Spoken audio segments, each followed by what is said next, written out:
Hello and welcome to the very first episode of the Inner World of Leaders podcast. I'm absolutely honoured and delighted to be hosting this podcast. My name is Paul Rouke, and today I'm joined by Alvin Foo from across the earth in Singapore. How are you today, Alvin?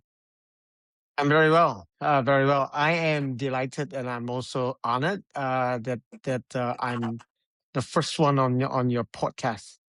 I have no clue that I'm actually the first one, but certainly honored and privileged. I'll do my best to share whatever that you're going to ask me, and I'm quite certain this is going to be an interesting discussion. And I'm sure we will have a good time. Yeah, no, absolutely no. Thank you again, because I know you've been traveling a lot recently, and so, but we've made it work, and yeah, I really hope that what we'll be speaking about and some of the things that you'll share and I'll contribute as well. So it'll be kind of a flow and a discussion. That there'll be quite a few things I really hope will resonate with people that will be watching the podcast and relating. And the podcast is, this is for people who are in kind of leadership positions, who have got like responsibilities for people, chief executives, members of the C-suite, but also aspiring leaders as well. Because what we're going to be getting into is what leadership does to the person, and I'm really trying to bring out into the open the inner world, as the title of the podcast is, the inner world of leaders, and things which you probably wouldn't normally speak about. You wouldn't normally be kind of in boardrooms speaking about things like this, but I've learned from many years of lived experience that it can be very easy to wear a mask and kind of hide what's going on. So no, thank you again, Alvin. So first of all, we've been connected for about a year or so on LinkedIn, and you've got an impressive resume, an impressive kind of portfolio of roles that you've had, mentorship. You've formerly at Google, and a venture partner, startup mentor. Could you just give that an overview, just for maybe a few minutes, just in terms of your responsibilities and the things that you're typically engaged with on over the last few weeks, maybe? What kind of things have you been doing?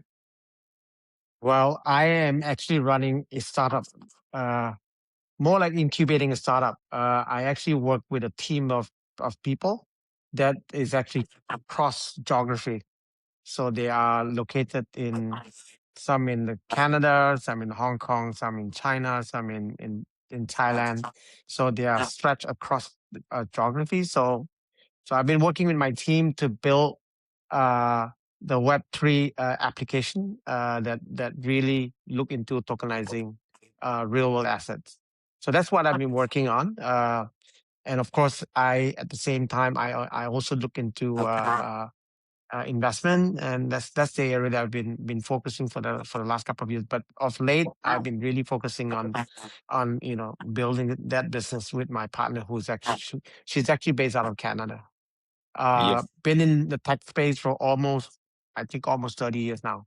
My journey started in 1996 at the very inception of the internet. So coming from a legal background and gradually capturing that moment, which I have no knowledge in technology, and gradually gone into the space. And it has been an exciting one. Of course, it was not a bed of roses. Nothing was a bed of roses, especially you're diving into building startup. Starting up is just very, very painful. You will face with a moment of truth where companies will not make it. You will face moment of truth that you want to give up at many times in my career, or in my building up the businesses.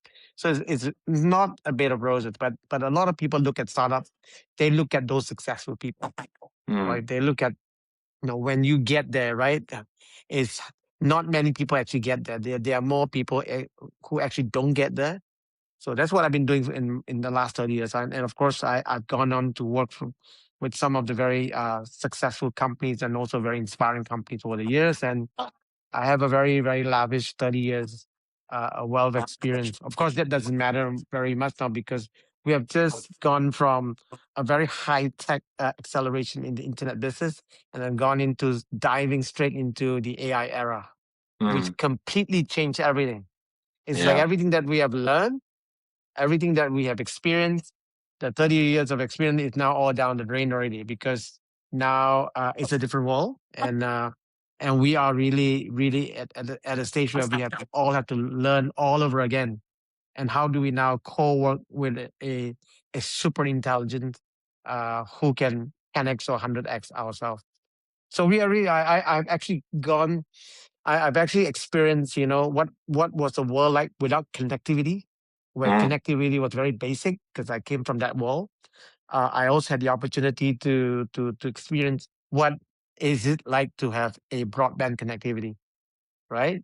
And I also saw when that connectivity, it went from fixed network to wireless, and now we're accelerating again, right? With now a super intelligence that can help us to, that we can co-work to multiply our effort and initiatives, and also our intelligence. I think Mm. we are living in an interesting time. Very much so. Yeah. No, thank you, Alvin. So, in terms of over this, say, like last 30 years, roughly when did you start to move into a kind of managerial role or leadership role? So, yeah, when did you start to have people under you that were kind of looking up to you?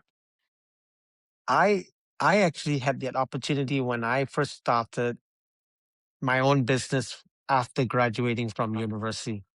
Mm. I worked for a year before diving into a business, and it was a small trading business back in the early days, in the early 90s. Uh, it was my first experience, and of course, I wasn't very experienced, and the end result was that was my first failure. That I tried. I've gone into the business, with high hopes, thinking that I will make it and become a boss and become very successful in the business. Of course, I fail, and in a matter of like less than a year, I decided that it's time to quit, and I went back to work again, Mm. and I went back to work again for another year in an advertising company before I came back out and then started another advertising company. Yeah. Right. So this was in the mid '90s. So I've actually tasted working for someone else, and thinking that after working for a while, I've always had this thing in me that I want to like run my own business, that I want to become my own boss. I want to do something on my own. Not that I'm trying to change the world. I've never had that. I'm not Elon Musk, right? I never thought that I would want to change the world, but it's I always thought that I could do something better, right? That I can make things slightly better than what it was. And that has always been my goal. If I can make this slightly better than what it was, so I could be able to monetize it. Yeah. So that was how getting into business. I'm not I'm not Elon Musk. I'm not. I never thought of how my action would game change the world or even game change anything. But if my effort could make a difference, I could at least make things a little better. I think that I've done quite well already, Mm. and that's how Yeah. I built business, right? Mm. Yeah, no. Well, thank you. Well, I know, certainly from online on LinkedIn, the scale of followers that you've obviously built up over the years. There's a lot of people across the nations that that kind of receive knowledge from you, wisdom from you, and that receive things that you share. Like myself, you share very thought provoking content. So yeah, no, you'll be I'm sure you'll be impacting lives in different ways, and some of it will be like on internally as well for people, just with some of the thought provoking things that you share. So yeah, so we're now going to I'm going to move into starting to speak about, or just starting to bring out, like speaking about like the inner world. And so the first question I'd like to ask, and there's five core questions which I'm planning to ask each of the guests that will be coming on to the podcast, and there's a few others as well. So we'll see how things flow.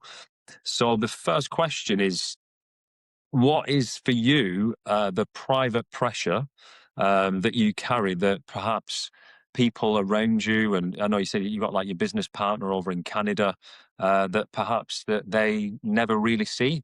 Maybe that, and maybe it's just that you wouldn't want to bring it up, but is there something that you've carried, maybe that maybe other people watching will relate to? I think now now to me, when you are being entrusted with that role of leading someone, then you would shoulder that responsibility to take care of someone else. Mm, So that responsibility isn't just me managing you or me guiding you. Is if you are co-working or you have co-founded a company with your partner, then you have that responsibility that you want to lead and also do well, so that person that you are co-working or that you've co-founded the business with, that you want to be successful, that you don't want your screw up to be the team screw ups, right? And you mm, will do your best. I'm not saying that you won't screw up.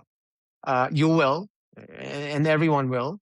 But the thing is that there's this responsibility that I always carry in the back of my head, and said, that I have to do my part and deliver my to my best effort, mm, right? That I will at least for that entire journey, that I've tried my best to put things together, and that's heavy responsibility, because you need to show that throughout the entire journey, and that's not easy. And I think likewise, not just my co-partner, but also even when I lead people, when I bring people on board, right? The responsibility of not just managing them, but also the responsibility that you will take care of them, mm, right? And when that taking care does not mean just taking care of him, because he may be shouldering a family, mm, right? So I always think in terms of how many people that I need to take care, so that not only I'm taking care of them, but I also have that responsibility to take care of the family indirectly, right? yeah. So being a leader is not just oh, I'm a boss, right? Yeah. Right. If your mindset is just I'm a boss, then you're not a leader, right? It's the notion that you are shouldering a huge responsibility to Mm, guide, right? To lead, and to also take care of many people. yeah. And yeah. So, so would you say that, do you have certain like moments where that kind of feeling, that maybe that heaviness, does it sometimes come over upon you stronger than others? Are there things that could maybe trigger that weight or remind you of that?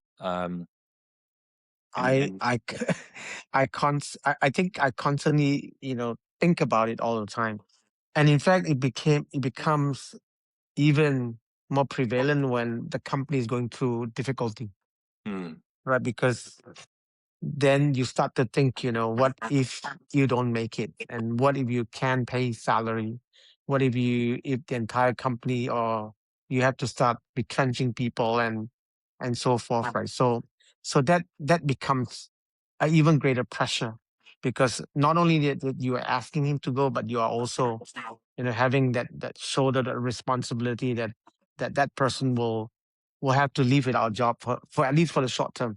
mm, So that becomes very heavy. That becomes very difficult. And the saddest part in in quitting a business is not quitting the business, is having to give up everyone, and to let go everybody. And mm, that's difficult. That's difficult, because that leaving a business is just business, right? I mean, the business you just have to wind down the business, but to ask people to go, and to tell them, that we're not going to make it, and not having a job tomorrow, and that's hard. That's difficult. mm.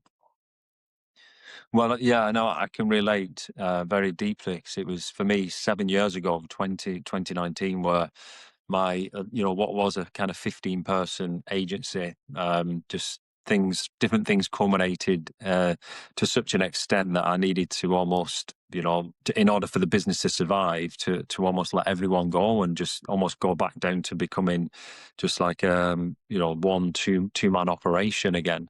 So yeah, there's a lot of very deep emotion connected to that, with obviously the team members, people that I'd worked with for a number of years and things like that. But as I reflect back, I'm so grateful that I believe everyone that was working with me back then, they did, new roles did open up for them, doors did open up for them, and people got promotions and moved to a more senior role and things like that. So even though it can be really, really hard at that time, yeah, it's I think everyone came through it. So yeah, which is wonderful, of course. So okay, so now reflecting back on, so like this 30 years career, and like you say, it spanned before kind of the internet age and things like that. Would you say there's been, well, maybe in these last 5 years, maybe more kind of more recent, in the last 5 years, would you say there's been a kind of season in your life where the version that the world was seeing of you, and you obviously you're visible, you speak and you mentor people, and you've got a lot of visibility, even just through social media, but obviously in a professional setting, in a physical environment. So a season where what the world saw of you was different to what was happening internally. Would you say, have you kind of, so this is starting to get into the kind of, whether kind of wearing a mask and just, you know keeping going when there's been things going on internally, would you say, for you? I think having to wear a mask sometimes is inevitable. I mean, it's there are days that you're not happy, right? There are days that you may have personal problems that you may, or you're faced with difficulties that you in the company, but you don't want to impart that, right, to your staff or to your coworkers, Mm, and that's where you want to you know jazz things up and put up a strong face, right?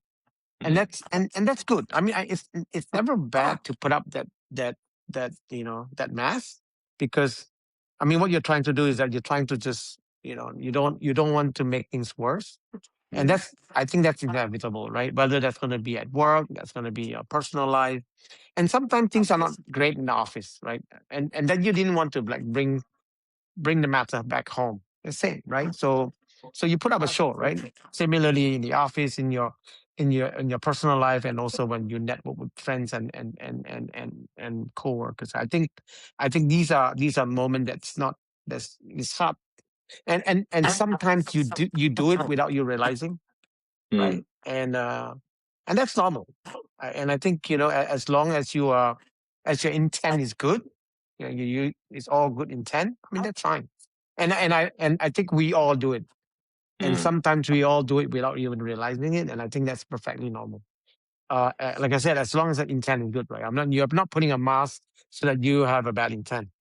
And I do that all the time. I mean, I do, and especially when you have to face with different stakeholder, friends, and you have to meet people.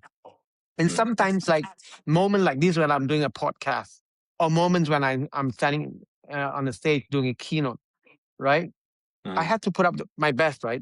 And that best sometimes may not be the real me, right? Yeah, Right? yeah. I'm not saying. I mean, what right now I'm myself, right? So, but there are times that you are not yourself because you think you want to be a much better version of yourself, right? So that mask sometimes it's for good for good intent. Why not? Yeah, yeah, no. So just kind of going into it a little bit more, would you say for you, when maybe you've had these periods and seasons where you've been wearing the mask because of for the reasons that you've described, do you feel like, have you been able to like offload, or have you had someone in your life where you felt comfortable to like take the mask off and and to talk about things which you wouldn't maybe speak about to your colleagues, as an example? Well, I mean, most of the time I'm myself. I must say, like majority of the time I'm myself. And I'm most comfortable at home, with my parents and with my family and relatives. I'm most comfortable, and I'm just myself, right? Whether I'm at home lying on the sofa and then enjoying my free time and spending time with my kids and being with my team, in my leadership team, people who are very close to me, Yeah. and teammates who have been with me for like a long time. I'm just myself, right? And of course, when you're with the mates, having a drink outside, and you're just yourself. The Mm. only time that you're not yourself is that when there are things that you need to do that's not the normal, right? Times that you need to be at your best, right? Like I said, it could be when you're on stage, right? You need to stage it, right? Unfortunately, you need to stage it, right? And sometimes when you are doing an interview and so forth, and also when you're presenting to your client, sometimes that you automatically you want to mass up and then be at your best. Yeah. So yeah, I mean, but most of the time I'm just myself, and I think being yourself, if you can be yourself most of the time, that would be perfect, because because being yourself is the best that you can do for yourself. But it's also very natural that even being yourself, that you could naturally mass on when you need to be at your best. Mm. Yeah. No, thank you. Yeah, it's great. Okay, so now just like there's a couple of questions, a couple of areas to get into in terms of the cost of leadership. Right. So maybe some of what we'll speak about here will be for those who are maybe aspiring to become leaders, managers, and to have that responsibility. Plus, also of course those who do have leadership responsibilities. So what would you say for you? What has leadership cost you internally, if there is anything that success never reveals? So yeah, any would you say there's been any cost to you over the years of I leadership? I mean, there is always a cost to everything.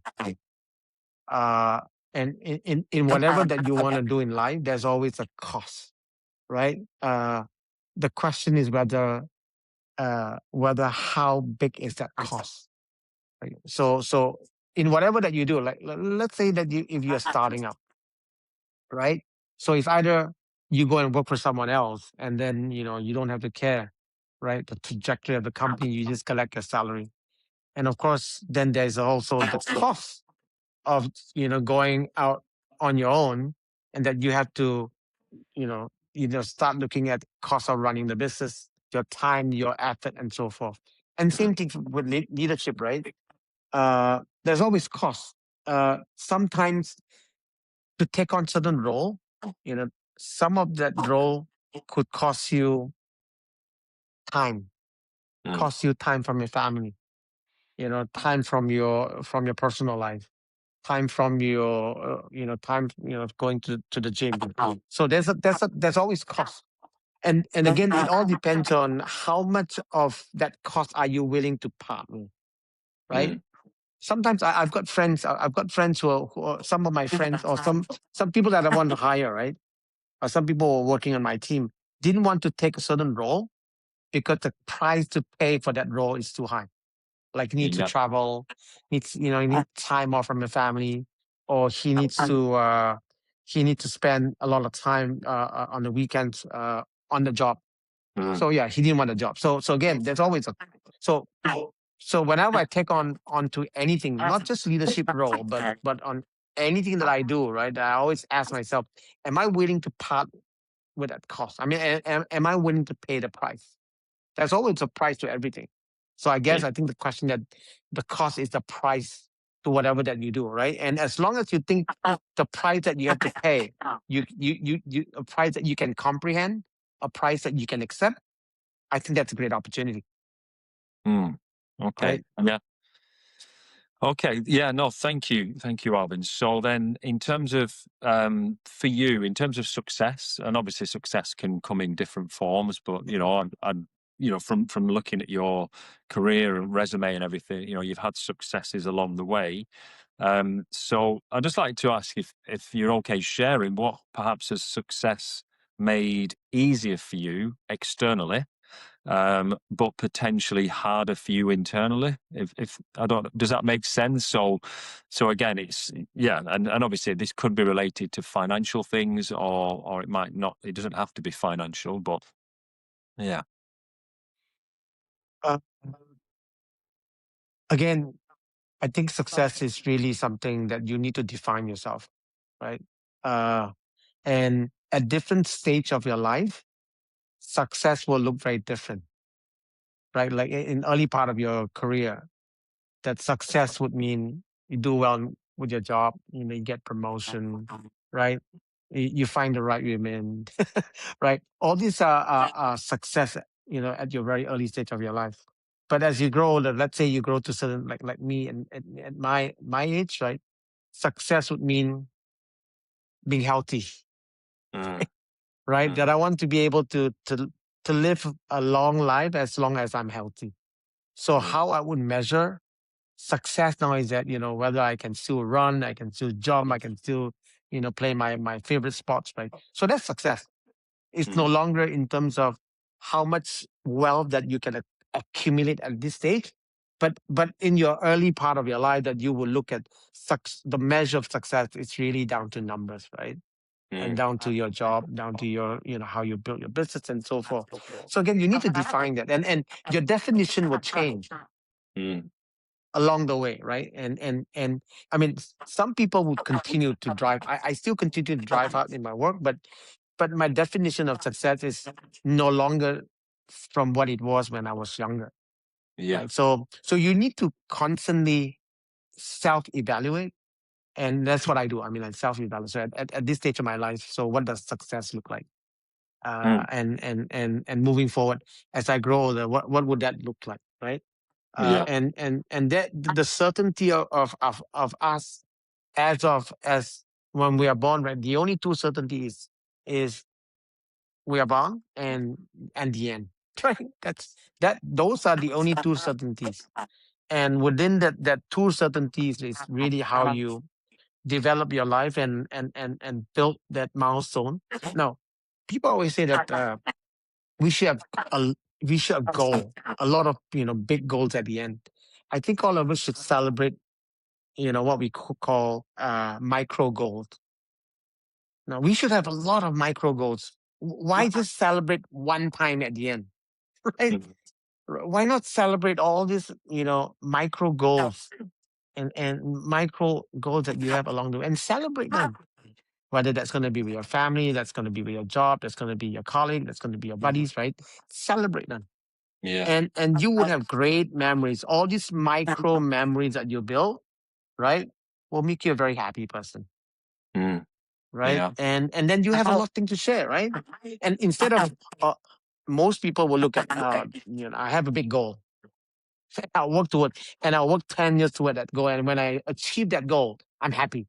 But you will then realize when you reach that goal, you're still not happy, Yeah. right? So, and then you still strive for more and more and more and more, right? And you will realize at the end, right? Is it's not the more that make you happy. Mm, Where the real thing at the end is less is more, right? yeah. When you realize at the end, oh shit, less is more, then so you when you're on that mode of acquisition, right? And because that's how you measure success, and that's why you're on the acquisition mode. But when Mm, you're in your 50s and 60s, right? The acquisition is not trying to acquire more wealth, because when you're 50s, you want to acquire health. But the problem with acquiring health is that you don't acquire health at your later part of your life. You acquire them when you're young. mm, So it takes and the thing is that most people only will realize that, oh shit, man, I did not acquire a lot of this health when I was young. All I did was acquiring wealth. yeah. And if wealth is equivalent to success, then you're missing the bigger piece of happiness, the bigger piece of success.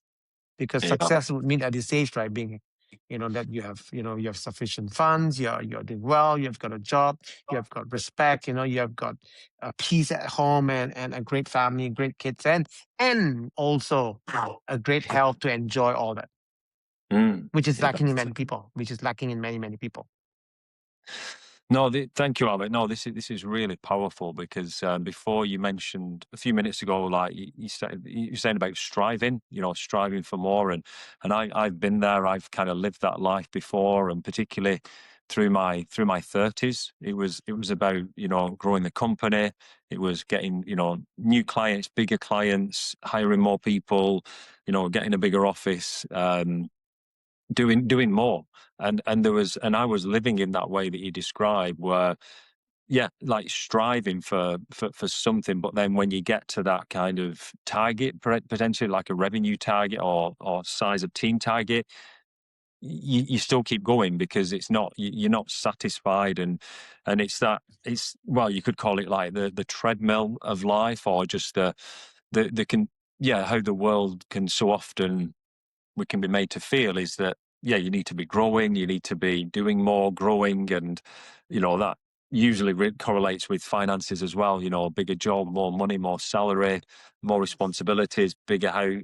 And you've got more. But then, if yeah, take our health for instance, and obviously we've got our physical health, but obviously, of course, what this podcast is really looking to, as we're going more into, is like mental well-being, because you could actually be physically quite fit, and you could have the money, the business, the staff, the home, the cars, the family, but then what about your inner world? What about Right. your mental well-being? Mm, absolutely right. I mean, I went through that stage in life, very early stage of my life, where I tasted wealth, and that wealth, instead of amplifying me to be better, it without me realizing, the wealth made me worse because I kept on working.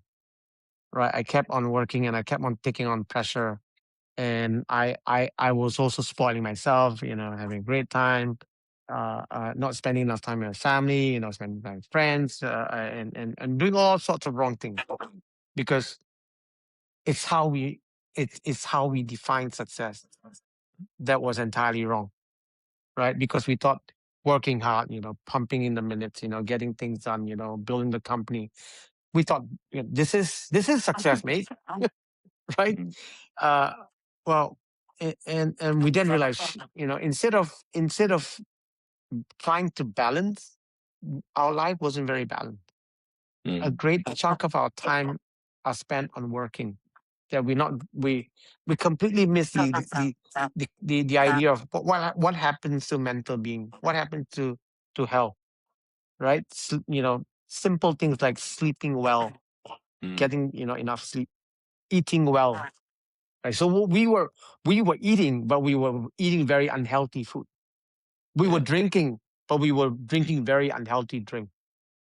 And without us realizing that the the so-called wealthy lifestyle is really an unhealthy lifestyle, Mm, right? But of course, at that moment, you won't know, because the mates who are with you are doing the same thing because they are of the same age. And you ain't going to listen to people because you think you're on the roll. Wow, I'm on the roll, man. Right? So even if someone tells you, like my parents will remind me that, like my wife will tell me, hey, you're on the wrong track, mate.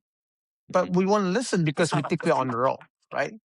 mm, So it's good in life to have a very powerful, or to have a very respectful mentor, and you have to listen. Thing is that when we are building our career, when we're doing well, we think we can do no wrong, and mm, that's the problem, right? And that the constant of being, that we need reminders. We need that reminders, but we're not listening enough, right? So sometimes, not defining success well at an early stage will screw things up. Yeah, eventually we'll learn, but by the mm. time you learn, right, you would have missed 1-2 generation already. right? So, but again, I went through it. I went through times where I screw up. I didn't do. So I and I lost generation, right? But and of course I picked up my life again, start all over again, right? So I mean, you could have done it otherwise. I mean, like listening to people who have screw up, right? So I always tell people, I say, what's the best way to learn from people? Is to learn from someone's mistakes, right? Mm. And how do you do that?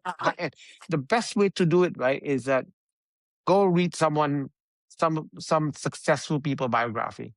It's either you listen, you have got a role model that you can follow, or you go read someone's biography and you Mm. learn quite a fair bit of things there. I mean, the book may not tell you everything, right? But it tells you most of the thing in the life of the individual. So you can learn the best. That's the best way to learn. And if you can follow them, like if you can follow Warren Buffett's, principle of investment, well, technically speaking, you should do well. But the thing is that understanding it and applying are two different things.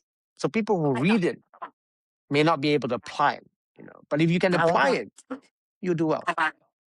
Yeah. Thank you, Alvin. Okay, so um, in terms of for yourself, so getting into because well, I think you've touched on there that you've kind of rebuilt and had like restart in your kind of life in your career. So I think this question is going to tie into that and allow you to maybe just expand upon it a bit more. Um, so would you say, have you ever seriously considered stepping away from leadership and in terms of and having responsibilities of people and with business, and if so, what would you say were the primary contributing factors that led you to kind of question whether you can continue to kind of lead and have that responsibility with people? No, I don't think there's a moment in time that I wanted to step away from leadership, because I think leadership is not it's not a choice. It's not a choice. It's if you take on any role, you are surely going to be in that position to lead people. So it's not a choice that you have. It's not like I can build a startup and not having to lead people, or it's not a choice that I could make. I want to do something and not lead people. At any point in time, I am always leading somebody. I may be leading my family. I may be leading my kid. I may be leading my colleagues, my coworker, and so forth. It's not a matter of choice. You're just you're in a position. You're in a position of leadership, Mm. right? And I've never thought about, will was there a moment that I thought that I didn't want to lead? No. I think if I am being passed, or if I'm in that role of leadership, then I will lead, right? I would naturally just lead. Mm. And I think I enjoy it because I think it's quite natural. I mean, I've never, I mean, in my entire career, I've somehow, or even including my days when I was in school, I was leading somebody, right? Mm. So it's not a choice, but somehow I'm quite comfortable with leading people. I don't have a problem, and leadership also mean accountability, right? Mm. So if you lead someone, if there's a screw up, you're accountable. So I'm quite comfortable with accountability. Yeah. Yeah. All right. No, thank you. So then just going back into kind of the inner world and kind of mental well-being, mental health, and this isn't about like diagnoses of there's so many different mental health afflictions, so it's not about diagnoses. But would you say that maybe, I don't know, in the last 10 years, have you had a period of your life where just internally, like your inner world, perhaps was you felt like it was heading to a kind of breaking point, just whether like anxiety, just moods, up and down. Have you really felt internally? Have you had some like big challenges? I suppose is the question really with your mental well-being. Well, I think I'm quite all right in handling work as a whole. Uh, there may be time that I may be stressful. There may be time I I find it a struggle, but somehow I can manage it. So I've never broke down in business. I've never broke down as in completely broke down. I'm completely depressed. Mm, But on a personal level, right? Like in uh my personal life where I had to face, challenges in my with my wife, for example, right? That broke me. mm, That broke me badly, right? So I'm not. I think as far as work is concerned, business is concerned, and I mean that those are manageable. I mean because it's just work at the end of the day, and you will always find a solution, and there will always be a solution, right? And worst case scenario, uh, you just you just decide to wind down. That's it, done, right? Or you leave the company, or you leave that role. But but what really hurts me the most and what made me very, very difficult to comprehend is relationship, mm. personal matters at home, Yeah, family matters. Those are yeah. difficult. Those are not logical. There's no logic, right? Mm, And it's very difficult. And I there were many times I broke down, like mm. went into semi depression, Yeah. where I was in a state of depression for a long period of time, right? Mm, Nothing to do with work, but purely emotional impact and also mental health, purely personal, and you cannot control. It's not like I want out now. Right? I want to resign from. You can mm. because it's all emotional, right? And emotion is something that is hard to comprehend. Yeah, no, well, this is deeply relatable for me. Again, obviously, I mentioned some years ago, business collapse, but it coincided with marital collapse, and I remember, in the years leading up to marital and business collapse, I was living from a business perspective, agency growth, clients, prestige. I was speaking, training, and hiring more people. So that looked wonderful, and I describe it. It was like picture perfect. But then, behind closed doors, away from the business environment, yeah, there was challenges, with in the marriage, and it was stemming from the kind of my inner world and experiences that I'd had when I was younger, and I really do believe that, what I experienced personally, what I walked through, and some of what you're touching on there, Alvin. I believe there'll probably be so many people out there in the workplace today, and in typical in managerial leadership, executive roles, who they've they're holding it together. They're holding it together from a work commercial perspective, but they're facing into potential collapse of marriage and broken relationships with children and things. And yeah, I've got, because I've walked through that myself. I've got such a huge heart and compassion and empathy for those who are perhaps where I used to be, and and if there's a way to kind of interject into that, or to try before it leads to collapse of a marriage and things. It's yeah, because like the family unit, you can business. Yeah, family first. Yeah, so no, I mean, we've yeah. I mean, it's family is very important, and that's that's the main identity, right? And when that identity disappear, that's you just can't comprehend how life will look like. I mean, I went through business collapse before, but but you know very well that yeah, it's difficult, it's tough, and all that, and you need to put up with the entire process of winding down. Yeah, but you life will move on.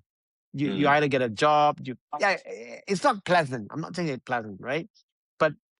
But you can still manage it. But when it comes to emotional impact, that that collapse at home, that's mm, hard. That's yeah. difficult. Yeah. and there is no word, right, that I can use to describe how difficult and how down I was during that moment.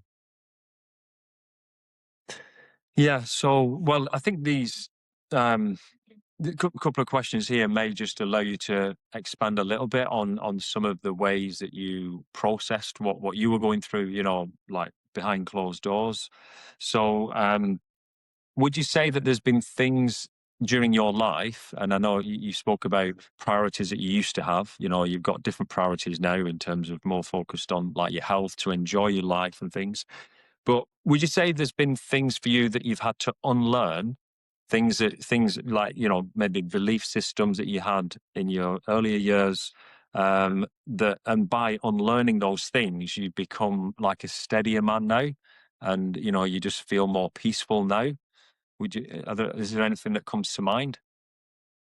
Uh, it's always evolving. I won't use the word trying to. It's not like technology. I need to unlearn something to relearn something, right? But if you're talking about, I think life is all about evolving.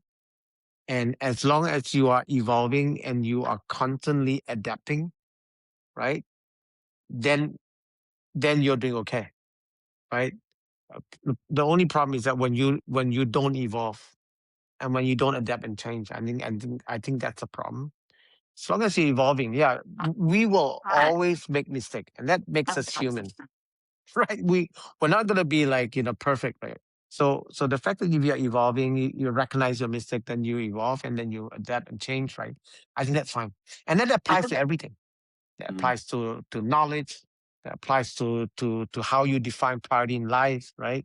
That applies to everything, right? So as long as you continue to evolve and recognizing that I've screwed up, I've mm, done shit, right?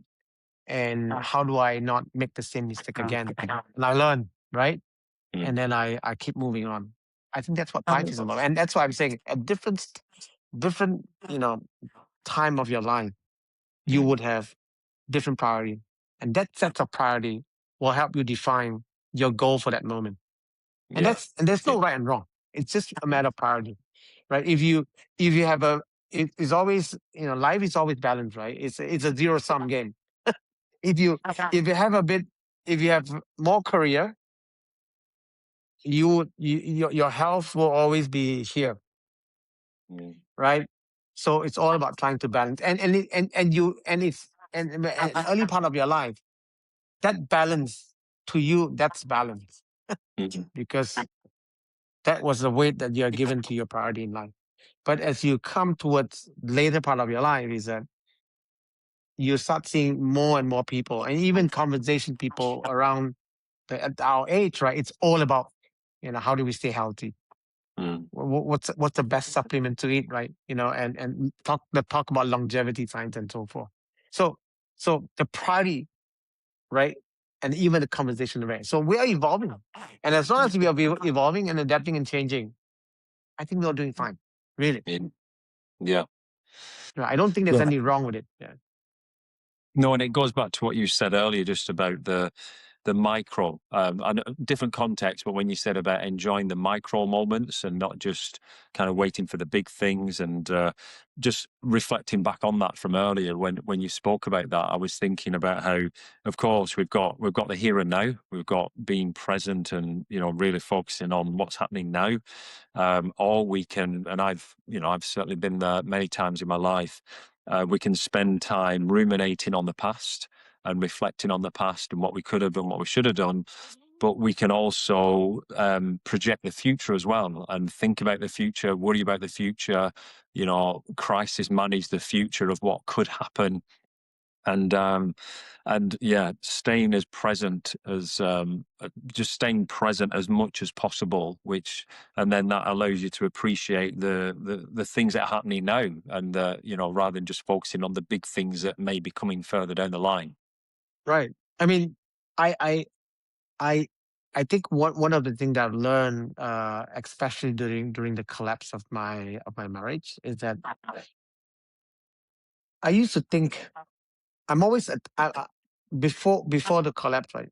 I'm very attached to everything, Like I'm mm, so attached to my career. I'm so attached to, and that attachment is also the same reason why I can be unhappy because I'm attached to to something. Now, when you attach to something, right, it becomes like a requirement, right? That something must happen before you become happy, right? yeah, Because you're attached, right?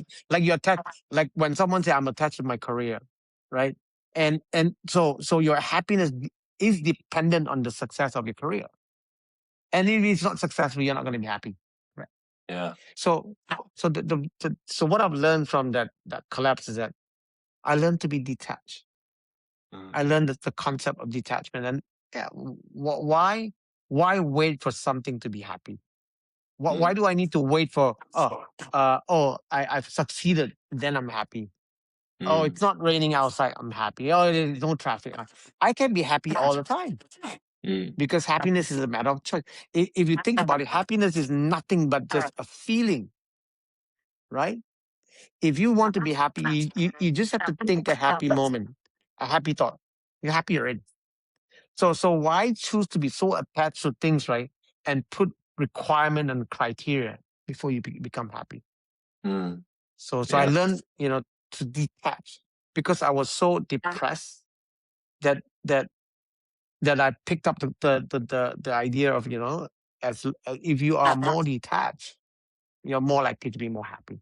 And that yeah, I have been practicing. And I no longer need to, wait for something to make me happy.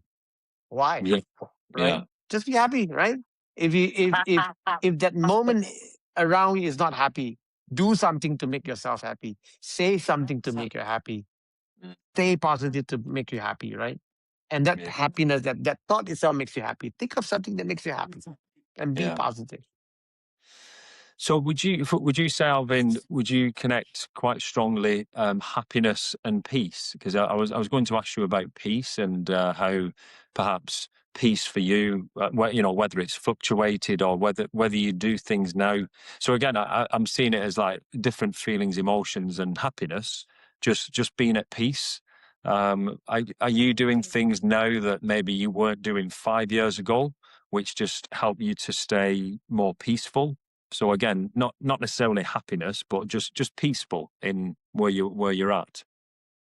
Yeah, I also discover after the collapse, right, that there was there was never a moment in my life, in my career, in my early part of my life, right, there was a concept of peace. Mm, Now that I value peace a lot more than before, because now if there's no peace, there's no happiness. Period. mm, Right?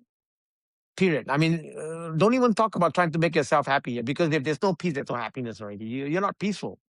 So peace to me is like the fundamental, the fundamental requirement, right, of being yeah. happy. If there's peace at home, right, there's peace at home, then there's happiness all over, right? If there's peace at home, if there's peaceful at home, the happy family's all good, kids are all good, right? Then then that's going to be, lots of happiness. Mm, So I value peace a lot more than before because in before I didn't know what was the definition of peace, mm, right? I thought that was peace to me, right? But now I have a much better definition of peace already. I know exactly what's peace, and I know what to do to make myself more peaceful, right? mm. And And meditation is one. yeah, I Meditation was is going one. to ask. I was going to ask if you could just maybe share if there's anything practical that you could share on that. So yeah, meditation. You're saying. I think. I mean, different people, different people has their own way of being in a state of peace, right? I mean, I'm just was suggesting. I mean, recommending if for those right who are constantly not having peace, right, it's very easy to pick up meditation, right? You can download some apps or go find a peaceful place, right? Or go somewhere that you find peace. And that could be like someone going to the church, yeah, or someone going to the temple, or going to the garden, and find somewhere that gives you peace. And that could also be a home, right? If you're happy being at home, right? If you find peace at home in a corner of your room, right? Or if it's helpful, pick up pick up meditation or do yoga, right? You can also try yoga. All these are like are very effective, especially I think meditation is like it's cost effective. It's really cost effective and very effective in bringing peace to you very quickly. But it takes some practice, and you can download. I suggest you to download some apps. I'm not promoting any app, but you can download. There's several meditation app on iOS and also on Android that you can pick it up, and if you follow those instructions, Mm. you will be in a state of peace in no time. Yeah. Okay. Okay, so just a few more questions, and I think it'll just allow us to continue in the kind of areas that you've been speaking on and sharing, Alvin. So, I think so this will probably be related to what you were kind of going through internally with following the marital breakdown. Um, so, what would you say changed when you stopped trying to say manage the pressure and just manage the situation, and when you started to address it, and when you started to make changes to your whether it was habits, behaviors? I know you've just been touching on a few things. Um, can you remember things starting to shift for you in thinking about your inner world? Was there a period where you really started to feel like you were breaking through and that you were coming out the other side of of what you went through personally? I mean, it was very very difficult. I think time time will heal. So it took me a long time, and I was looking for not no. If I can go back in time, I will probably go find help. If I can go back in time, right? What I should have done then was that I should go and find help, maybe a counselor, maybe talking to a psychiatrist, talk to someone, right? But instead, what I did was I was so depressed that I locked up myself, right? Mm, I didn't want to talk to anybody, and even with my kids around, I pretended that I'm all right. I'm trying to pretend to be I'm all right, but I'm not all right. And I tried several ways. I went to watch YouTube, for counseling services. I was looking for an answer. I was looking for solutions. But mm, if anybody is going through that same difficulty that I had, my advice: go find help, mm, and don't lock yourself up. Go meet people, mm, go talk to people, right? And sometimes what what I needed at the time wasn't really anything but having someone to talk to, yeah. and to basically someone to bounce some thoughts and also share Mm, whatever that story may be, right? But mm, instead I did the wrong thing by locking myself up and thinking that would help and time would heal. Yeah, mm, time did its magic, but it took a longer time, right? yeah. And I tried. I tried all sorts, right? I would go to ChatGPT and then do stuff. I would Mm, go to I would go to Google search and ask for stuff, and trying to self heal. It's like trying to self medicate. I'm just being dumb, right? I should have just should find help, and it yeah. was difficult. And eventually, yeah, I'm grateful that I've got out of it entirely after a couple of months, but it still took many many more months to be fully Mm, recovered, right? yeah. So going back to what you were asking me, I never thought that I could break down my entire life. I never, like, no matter how difficult that Mm, life, how difficult life was at that time, there was never one time I was broken down. It was hard. mm, I was not happy, but I was mm, okay, right? But this was a one moment, completely cracked, completely, totally shattered. So, right. so the every and perhaps it's probably, like I said, this is the first time I'm sharing this, and and I'm just being home human, really. I Mm, can break, right? I can break. I can, as much as I'm logical, I know how to strategize well. I can break. mm, That makes me very human. Yeah. Oh no, I really appreciate you sharing this, because I believe that, you know, when this is published, you know, I'll be getting this and publishing the podcast, and even if there's just one man out there, one woman out there that's potentially going down a path and a route that you used to do, and, you know, looking to just try and just keep it in, and just hoping that things will change, and if they're getting inspiration from this and from what you're sharing, to open up and to talk and to find someone to speak to, then, you know, then it's been worth, you know, it's been worth doing this podcast. Yeah, like as I reflect back on my years, before I experienced the collapse 7 years ago, I was in therapy for 5 years, and that did help, but it was kind of temporarily. Like, it would help for a period, and then I would be kind of back battling with the same thoughts and the same kind of darkness. So it was a kind of roller coaster of emotions, but speaking did help. And what I've come to learn since going through the collapse that I did and coming to faith 7 years ago is, I've spoken to so many people, and often, and I think you just touched on something a few minutes ago, Alvin, that something you've not necessarily shared before. And I've met a lot of people that have ended up opening up and saying, like, you know, I'm not sure why I'm telling you this, or I've never told anyone this before, but they just ended up coming into an environment where they felt comfortable and felt safe, because I think that's really important as well, to open up and to share. And sometimes it's been about kind of trauma in the past, you know, childhood trauma, and absolutely, and I'm speaking from first-hand experience, when we bring these things out into the open, and when we do have someone to speak to, that is just, it can be life changing. It really can, because I think the default human position can be, you don't want to expose yourself, you don't want to show vulnerability, and particularly if you are someone that's a high achiever, a high performer, that there can be a real fear attached to opening up about your inner world. And again, this is coming back to one of the big purposes of doing this podcast, is to have these kind of conversations and to help people who have perhaps maybe been, keeping their inner world locked away, but the inner world isn't going to go away. And you know, you've shared that, and it's always there, isn't it? And we need to spend time on it, and we need to look after it. Right. I mean, if anybody's going through the same thing that I had, I'm more than happy to like talk to them.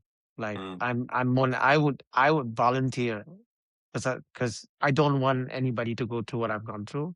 yeah. And the feeling is that it is, I then understood then why some people would kill themselves, because it's painful, right? And suicide, right, is how your brain protect yourself, right? In someone killing themselves, it takes a lot of courage, and the reason why someone's willing to do it, I never thought about it, right? I'm just saying, but I I could now understand why, because it's to self-preservation is, like killing yourself is one form of self-preservation, because it's so painful, and like killing yourself is like there's no more pain. So if anybody, and but I mean, not that I'm glad I went through it, but because I've gone through it, I'm more than happy. I've learned something out of it, and I think I'm in a great position, a good position to be able to, like, talk. I won't use the term counsel, no, but at least, I will be able to share, yeah, and also, uh, at least, comfort, Mm. provide comfort to anyone who's going through it. Well, I think just, because I didn't, you know, we didn't speak before the podcast about, you know, the specific topics we'd get into, but just with you all, with you know, bringing this up now about the kind of, you know, suicidal thoughts, and of course suicide rates, you know, the mainstream news of increasing suicide rate, you know, things like that. And I'm relating so deeply to this, because I was literally, and I know we've spoke before. I don't know if I've shared this, but I was on the verge of doing the unthinkable like 10 years ago, and I remember so vividly that I've been battling like the inner battle and whether people call it, that voice on your shoulder or that other voice, or, I didn't know what it was, but I knew Mm, I had this destructive voice that had been speaking to me at different times and making me think wrong thoughts. And it reached breaking point, about 10 years ago when this voice was basically telling me to jump off this 23-story building. And I remember it so clearly, this voice in my mind saying, right. just do it, Paul, jump. You'll finally be free. There's no other Yeah. way. So it was like, Right. but I was absolutely petrified because I've got my wife at home. I'm on a prestigious business trip. We've got two daughters, and I'm about to do the unthinkable Yeah. to escape from from the battle. But obviously the devastation it would have caused, yeah, it would have Right. meant. So it's really deep, though. It's really deep, and that battle. And again, I've had conversations in this last 4 or 5 years where when I've mentioned to someone that I even battled suicidal thoughts like 10 years Mm, ago. mm.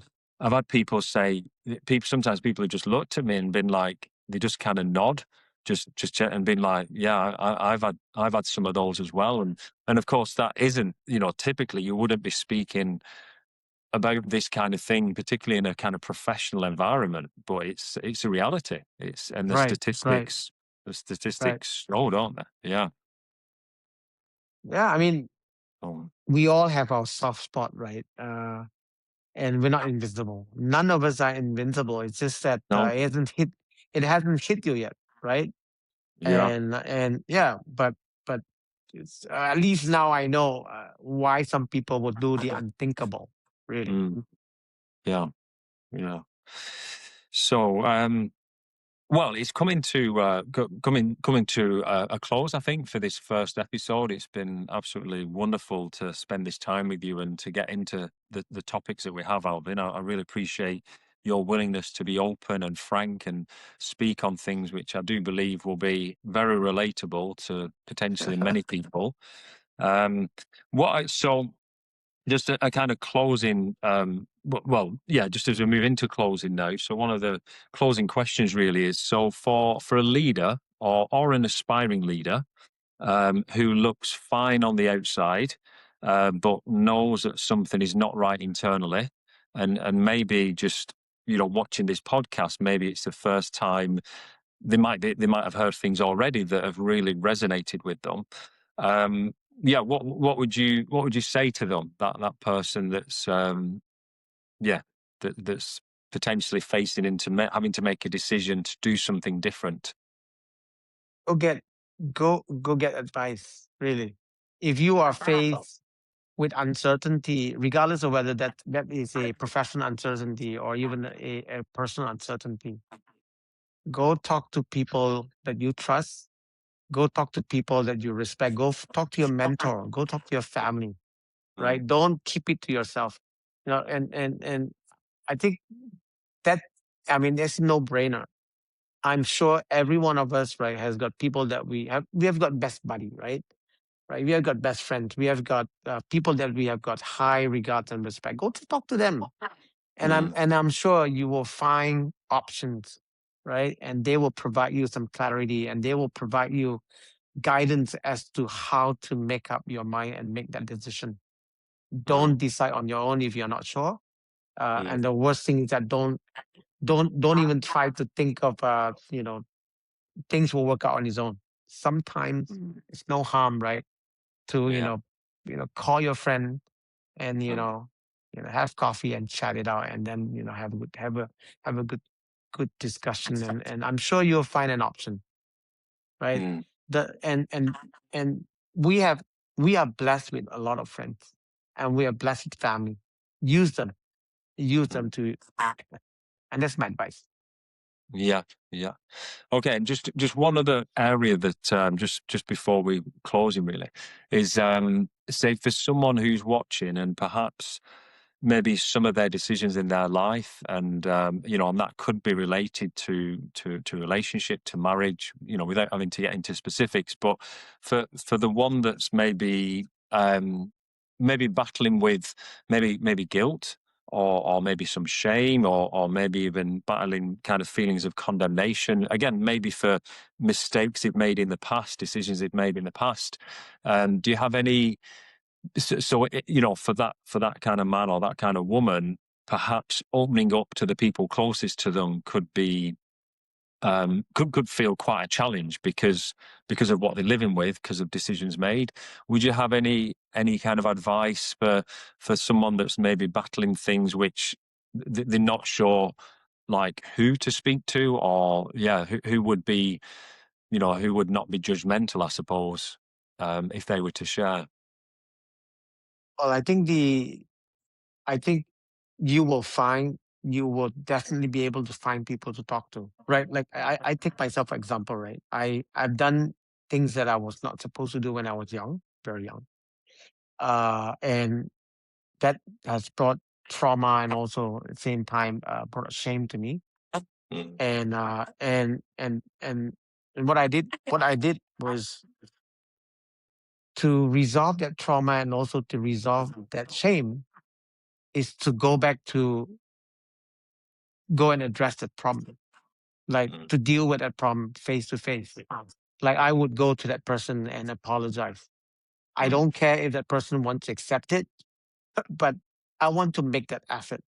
Right? mm, It's not just doing it for her, but also do it for myself.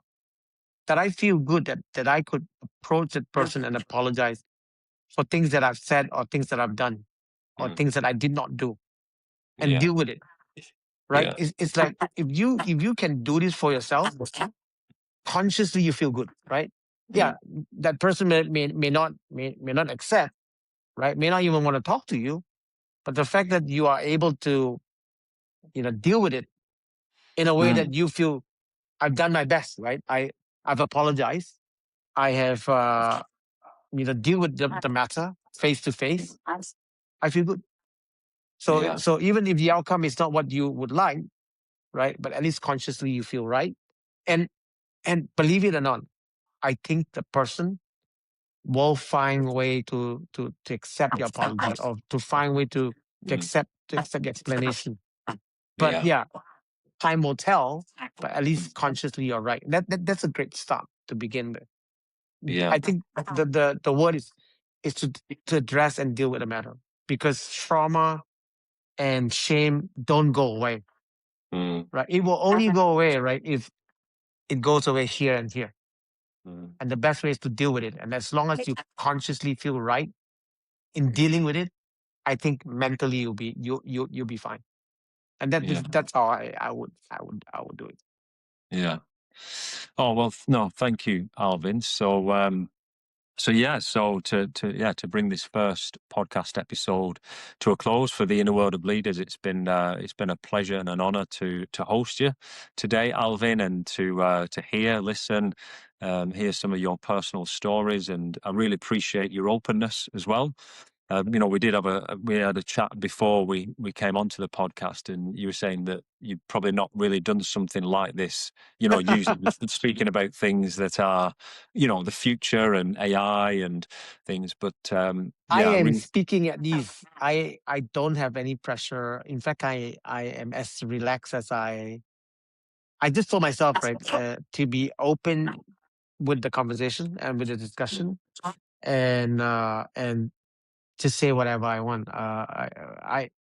Basically I'm mask off. Mm. Yeah, no, well, it's been an honor for me to host this, and for those that will watch and receive some wisdom from this, and some, lived experiences from yourself, then it's been well worth our time. So, thank you, Alvin. Thank you so much, and we will continue to stay engaged. Thank you very much, Paul. I mean, thanks for the invite, and I'm very very honored and privileged to be on your first show. And I Mm, wish you all the best. I hope at some point, if you want me to invite me back again, more than happy to be on your show. And I wish you all the best. And thank you mm. very much. Thank you. Thank you so, yeah, thank you, Alvin. Thank you.